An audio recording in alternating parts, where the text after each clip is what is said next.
Here are 3 films to expand your consciousness on Palestine and Israel. And you can watch them all for free online. And these are going to be especially relevant if you're American. And let me just preface all of this by saying something that I haven't really heard anyone address yet.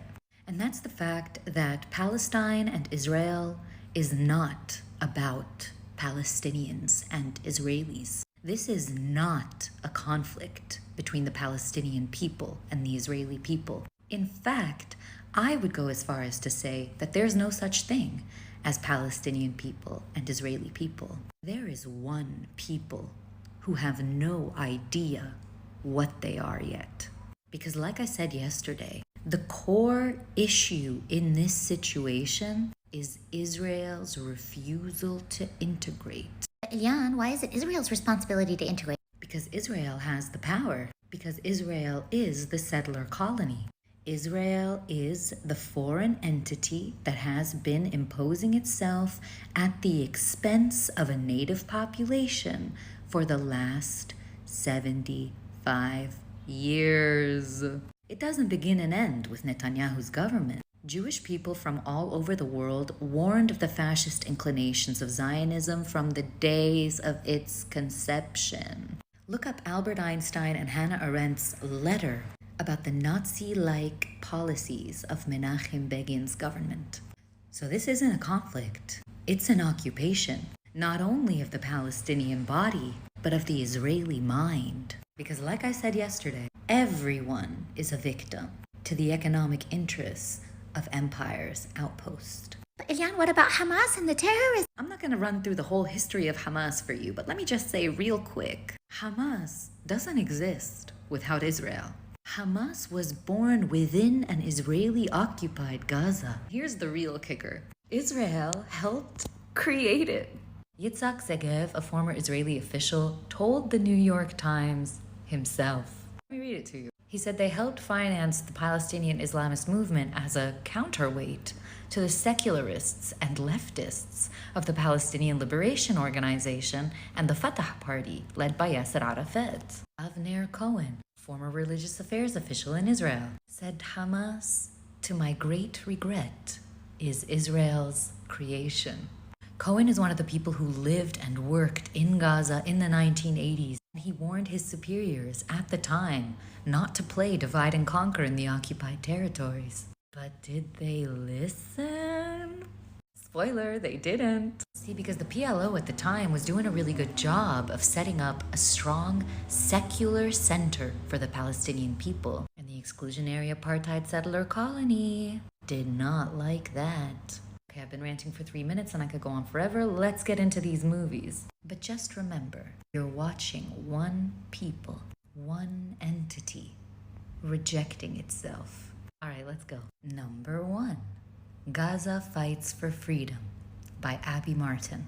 Abby Martin does a great job of giving you a direct, first-hand account from people living with the situation in occupation in real time.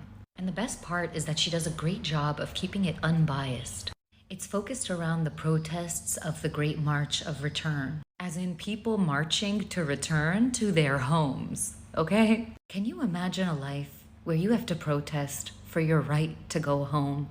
It's well-researched, it's in-depth, it's insightful. Interviews with civilians, medical professionals, journalists. It's great, it's got English translations where needed. Abby Martin is American, go watch it. Number 2 is Occupation 101, The Voices of a Silenced Majority.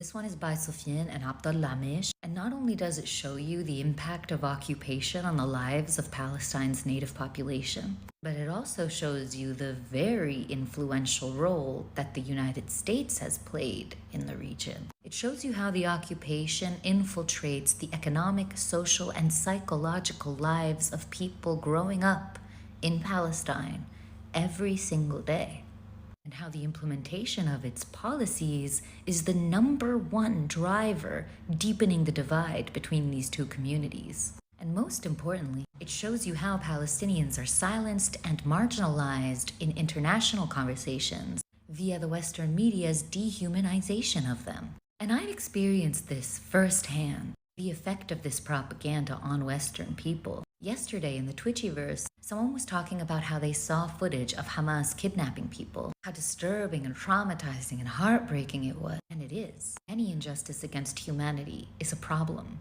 So I said, imagine that happens to Palestinian children every single day. And you know what they said to me? They were like, no, I don't think that happened. If that were happening, somebody would film it. You know, since no one has the mass genocide of North Americans on tape, I guess it just didn't happen. I mean, if it were real, wouldn't the CNN be showing it to me? If you're watching this, I love you, okay? It was just a great example of how occupation is not only of the body, but of the mind. All right, film number 3. Life in Occupied Palestine by Anna Baltzer. Anna Baltzer is a Jewish-American filmmaker, and she was living and working in the West Bank with the International Women's Peace Service. And her documentary gets into the political and the humanitarian aspects of the occupation. She shows you firsthand the consequences of the things that Palestinians deal with every single day. Restricted movement, land confiscation, separation barriers, encroachment on their agricultural activity, the cutting down of ancient trees, the struggle to obtain the most basic of things, water, panadol, visiting your mom in the next town over, farming your crops, going out for groceries without ending up in prison. And you thought your life was hard. In Palestine, you can't go from one town to the next without crossing through a military checkpoint. So a trip that should only take you 5 to 10 minutes can take several hours, if you're lucky. Like I said yesterday, there are a lot of films, books, resources out there for you to educate yourself on this topic. Lots to look for outside the propagandist material that you're used to seeing. Here's a little bonus. If you're interested in knowing just how much influence the Israeli lobby has had in America on American foreign policy, check out The Israeli Lobby by the Dutch filmmaker Marij Meerman. And if you want me to give you more resources, more movies, more books for you to learn about this, or you just want me to rant about it a little bit more, let me know.